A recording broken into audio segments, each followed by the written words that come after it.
Salute to everyone who is watching today. We'll go back to dominance. So I already told you that I'm gonna do the series on love and sex. And today, as we continue with this series, today we're gonna talk about a little topic that I want us to address. So I want us to talk about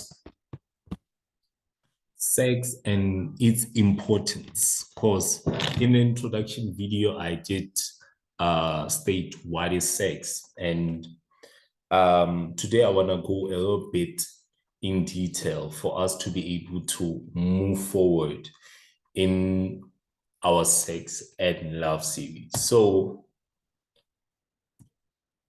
as we continue with this series of ours, I I want us to do the following. Let me try and yeah. What is sex and why God created sex? Because we can't really talk about sex if we don't talk about the creator of sex. Because he is the creator of sex, and there's a reason why he created sex in the first place. So today I want to address some of those stuff, and it is important and it is imperative for us to be able to know why he created sex and what is sex based on his word. So let's continue.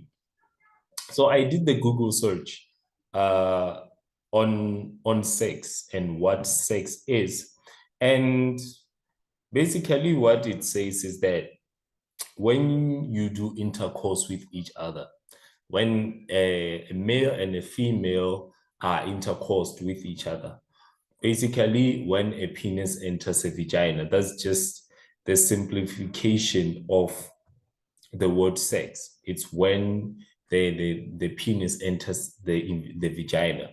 That is sex. And you might say anything about anal sex and oral sex. What you should know about anal sex is that anal sex is a sin. That's the reason why Sodom and Gomorrah was destroyed in the first place. And that is why the reason the Roman Empire doesn't exist anymore, because they were participating in sexual immorality that was to that extent. So that's why the Bible condemns anal sex, because it calls it sodomy. But in terms of oral sex, the Bible doesn't say much. So it's practically okay to have oral sex, but in the confinements of marriage. But anal sex is forbidden. That's why homosexuality is forbidden. That is why any form of sex that is not natural between a man and a woman, which is the penis entering the vagina, it is unnatural. It is what we call that it is illegal in other words. So what does the Bible say about sex? Because the Bible is the words that we use, that God uses, so that he can talk to us in terms of knowing his word and some of the perks that we know we should live by. So I took the time to actually do a Google search, and I got some verses that I think some of them we can discuss about sex. Hebrews chapter 13, verse 4, it says that let marriage be held in honor among all, and let the marriage bed be undefiled, for God will judge the sexual immoral and adulterous. So when he spoke to the Hebrews, when he spoke with the Hebrews, God, he said that there's an honor of there's an honor that should they have in terms of their sexual experiences. They should be in the confinement of a marriage, because just like God says right now, he says that he will judge the sexual immoral. The sexual immoral are the fornicators, the adulterers, the homosexuals, and the whatever you might call. uh I will be honest, yes, I have had sex And everyone who had sex before outside of marriage, who's watching this video, it is by God's grace that He's a forgiving God. But don't, because of the fact that you know this information now, don't just find a wife or a husband. If you know you are, lastly, you want to have sex, find a wife and a husband, then have sex. It says that Genesis chapter 2, verse 24, it says that therefore a man shall leave his wife and mother and hold fast to his wife, and they shall become one flesh. You know, when people are having sex, they are becoming one flesh. And that is something that I'm going to discuss as we go along. Genesis chapter 1, verse 28, it says that, and God blessed them, and God said to them, be fruitful and multiply and fill the earth. That one we'll discuss even further. Also, 1 Corinthians chapter 7, verse 3 to 5, it says that the husband should give to his wife her conjugal, forgive my conjugal right, and likewise the wife to her husband. So this is the one that I'm going to discuss in the next page in detail. For the wife does not have authority over her own body. This is something that I've addressed in a video when I said that there's a difference between transactional sex and validational sex. And God just told you in this chapter, in this verse, He says that you shouldn't have transactional sex, because traditional sex is the one that you use something so that you can have sex with someone. But I'll say that in detail in the last page. But the husband does. You see, when you are becoming one flesh and you are married, it means that there's an important feature that should be inserted in your marriage, and that is sex. Likewise, the husband, the same thing, because it says that do not deprive one another, except by agreement for a limited time, that you devote yourself to a prayer, that is fasting. But listen to what it says. It says, but then come together again after that period of fasting, because after that period of fasting and you deprive yourself from enjoying the fruits of sex, what is going to happen is that Satan is going to tempt you, and he's going to get a way to get you to do adulterous stuff. That is why you would see people, especially when it comes to those people who are in prayer, who would say that I'm not having sex, I have to fast and be in prayer and all of that. And that is good. But God just said that after you have fasted, go back to your husband and wife and get it all. Because if you don't get it all, they are going to find someone who's going to get it on with, and you won't like it. And say that, I thought I was married to him. I thought he was a child of God and blah, blah, blah, blah. Remember one thing, even though you're a child of God, things can happen. That's why even I participated in such, as I have said before. So I want to talk about something. Why was sex created in the first place? So let's see the first one. To procreate, to be fruitful. Obviously, sex was created to procreate, to have children. Obviously, you can't have children if you don't have sex. That's the reason why a man and a man can't procreate. That's why a woman and a woman can't procreate. And that's the reason why a man and a woman have sex in the wrong way. They can't procreate, because that is unnatural. As Genesis chapter 2, verse 24 to 25 tells us, is that for this reason, as I've stated, but I wanna continue where I didn't say. It says that, and the man and his wife were both naked and were not ashamed. That is something that you should know, is that once you are in the confinement of marriage, you are not going to feel ashamed of being naked in front of your husband. This is something that I wanna address a little, because as I continue, it says that God designed sex to take place in the context of marriage. When you are married to someone, obviously there's a point that when they married you in the first place, you should know that there are certain things that cause them to marriage to there are certain things that the man has seen in you that caused you to marry to want to marry you. The problem is that I can see that a lot of women, what they do is that the thing that caused them to to meet the requirements of the men to marry them. Once they become married, they start to become comfortable. They don't think that there's a constant improvement that needs to be there. They don't think that there's a constant need to become better people to be there. If she found you as a fit, as a woman who is fit, don't suddenly leave your exercising habits or your eating diet habits just because right now you got what you wanted. You got a marriage out of him, because a marriage is a sacrifice to a man. That's why men are not really that into marriage these days as much as women. That's why women, when they are in like 3-year relationship, they are the ones who complain the most about marriage and all of that. And it says that you shouldn't be ashamed of being naked. You see, ladies and gentlemen, even the husbands, don't make your women be insecure about their own bodies. As I've told the women that they should exercise and take care of their bodies as well, make them feel confident in their own bodies, because you are the one who decided to marry them. If they came the way that they came and you said that I'm going to marry this woman, even if she is plus size, you are the one who decided to do that. You are the one. If you decided to do that, then make her feel comfortable in her body. But women, listen to this.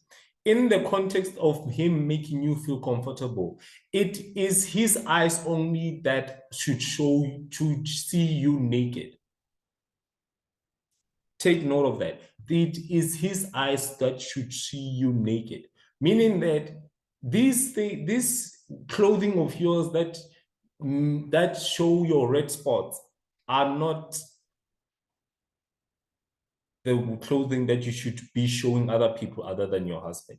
Those bum shorts, those crop tops, those ones that show your butt cheeks, you shouldn't show anyone else than your husband, because he sees you as his possession. That's just it. You are his possession. You are his property, basically. But I don't want to say property because it sounds off. But you are in his possession. You are in his kingdom. So another reason why God created sex is to create intimacy. Obviously, it strengthens the marriage. So I want to talk about the intimacy part a little, because procreation, I don't want to talk about it so much. I will talk about it as time goes when it comes to this series, but I want to talk about the intimacy part a little. So sex is used to build a marriage. In other words, it is used to, let me just do this a little, to feed the marriage. People think that sex is not used to build. The reason why God built it, and this is the other point I wanna address. God does not want us to have sex outside of marriage because of the following reasons, and I want us. It is because He wants us to have a foundation first to build on. When you have sex outside of marriage, you have no foundation to build on. And the foundation that you have built upon is the marriage itself. So imagine if you build a building without a foundation, what happens? It's going to collapse eventually. So what happens within this generation is that they are so obsessed in having sex outside of marriage, it is collapsing. They think that right now, if I am having sex with my boyfriend, he will keep me. Right now, if I'm satisfying, I'm giving her some good, she won't leave. Unfortunately, that is not the case. You understand? Yes, there are times where it actually lasts, but you have to have a foundation first. You can't build, then have a foundation. That's not how things work. So a marriage, the sex feeds the marriage. You understand? Because when you don't feed a marriage and you expect it to be healthy, you are really just lying to yourself to protect you from your appetites. You see, ladies and gentlemen, let me tell you something. And this is what Paul addressed in his message when he says that if you are lustful, it is better to get married. You see, I'm going to tell you this and I'm going to tell you once, and I want you to tell your children. If you're a virgin, wherever you are, stay a virgin.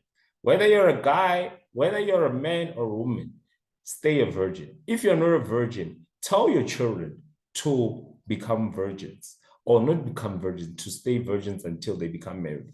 Because, ladies and gentlemen, there's a wall that God put there. And once that wall is broken, the floodgates go. Meaning that right now, sorry about that. In as much as I'm talking to you right now about sex and all of that, I still get appetites and urges. Right now, even though I understand what I'm talking to you about, it still hits me. And there are times where I want to have sex because I've opened doors. I've opened that appetite. I've opened that urge to have sex always. And sometimes you can even find yourself doing it. And that is the case. So if you have not had sex yet, don't. If you want to have sex, make sure that right now you actually meet the requirements of marriage. And God given, I will do a marriage series as well. God given. So please do not have sex if you have not married yet. To protect you against spiritual ties, and this is one I want to talk about a little. Ladies and gentlemen, the people that you have sex with, they have spirits inside of them. And whenever that you have sex with different people, you are extracting their spirit and putting it inside of you, especially the ladies, because the ladies are the receivers. So what happens is that those spirits mix together. And if they mix together and you get a child, the traits of the guys that you had sex with will morph into that child's mind. That is why you would see some children becoming juvenile delinquents, and there's no juvenile delinquents inside the house. Ladies, be careful of the men that you have you sleep with, because you don't even know where they come from. And gentlemen, is the same thing.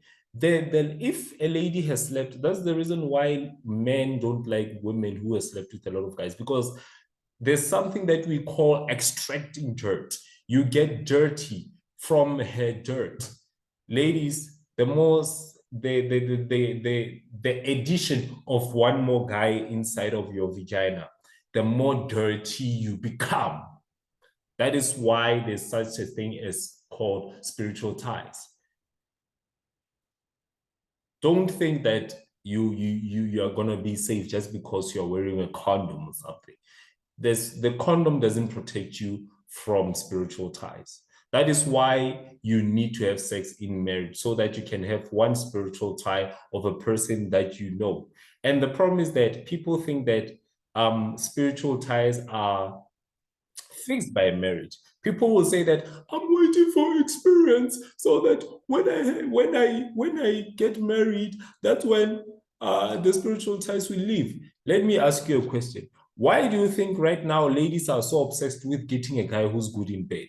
Because a woman who is a virgin will never be obsessed by the fact that a guy is good in bed. But when you have sex with multiple guys and you get married, you're going to always compare the men that you have with the guys that you had. That is what spiritual ties contribute inside of your life.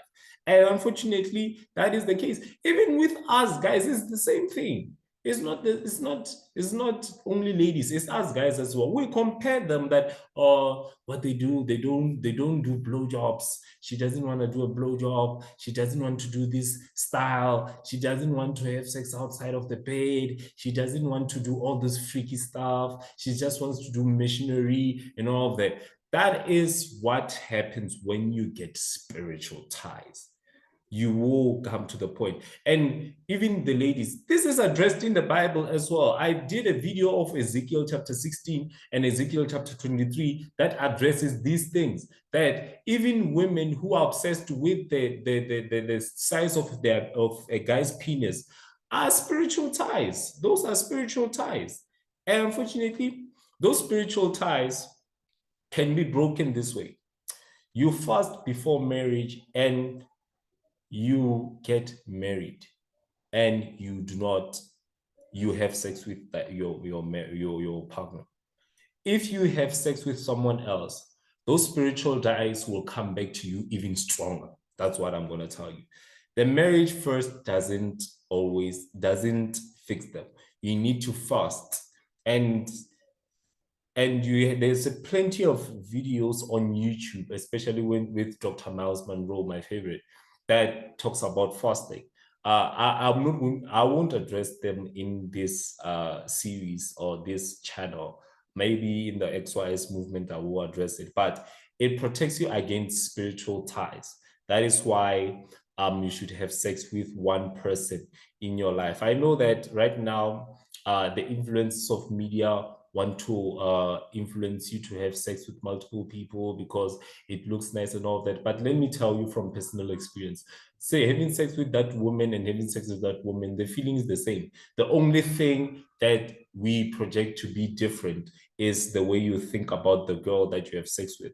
That girl that you categorize as less attractive, and that one, the feeling when you get your penis inside her vagina is the same thing. The only thing that you see different is what you think about her, how you think about her. That's the only thing that is different. To satisfy and keep the relationship strong, obviously, as I've said, having sex, I would recommend that even pastors need to recommend this and even have sex with their own wives. Have sex a lot of times if you can. You understand? It keeps the marriage going. I'm telling you, it keeps the marriage going. I've seen a lot of couples that have sex a lot and they're happy. You see, ladies, let me tell you a bit of a story. There's this one particular lady I met because I like talking to married women. She was like 45 years old, but she looked like she was 25 years old. She said she was married for she said she was married for 23 years, 23 years. So she get married at 22. That is something I always advise you on. She said that her husband, I don't know how it came to that because that is very private information. But she says that I love having sex with my husband. I love it. I love it a lot. He does all sorts of things to me. Obviously, she didn't say that, but she says that she loves her husband because she has sex with him a lot, and that is the best experience she had. And something you should know about having sex with someone that especially you are married to is that it satisfies you. It makes you feel good about yourself. That is why you do it in the confines. Why do you think women are so obsessed with guys who make them feel good in bed? It's because they know the feeling that they get. I think it's not endorphins, oxytocin. The feeling that they get, dopamine, I think, oxytocin or dopamine, that feeling that they get after being satisfied in bed, that is what they are obsessed with. They want that. Even it shows that even men, you should practice how to have sex properly and satisfy your woman. And let me just give you a little bit of advice. You see, women are obsessed with affection. So if they're obsessed with affection, it means that when you when you have sex with them, don't just penetrate. What you do is that talk to her, tell her how beautiful, like preheat the oven. Talk to her, tell her how good she feels, how good she looks, and all of that, and do some foreplay, gentlemen. Do some foreplay for like 10 to 20 minutes, then you can penetrate. Then I'm telling you, you're gonna satisfy your wife every time. And do some unpredictable stuff. That is godly for some reason. That's how a woman was made. To keep each other satisfied. Women needs versus men needs. Ladies, let me tell you something. When you start making your marriage or you make your sex life a transaction, you are destroying everything that I just said. When you start making your husband qualify to have sex with you, you are ruining everything. When he needs to start looking a certain way so that you can have sex with him, you are destroying yourself. Because right now, you don't want him to do the same to you. You don't want him to qualify you so that you can get the perks. Yeah, let me put it this way. You don't want him to qualify you so that he can provide for you.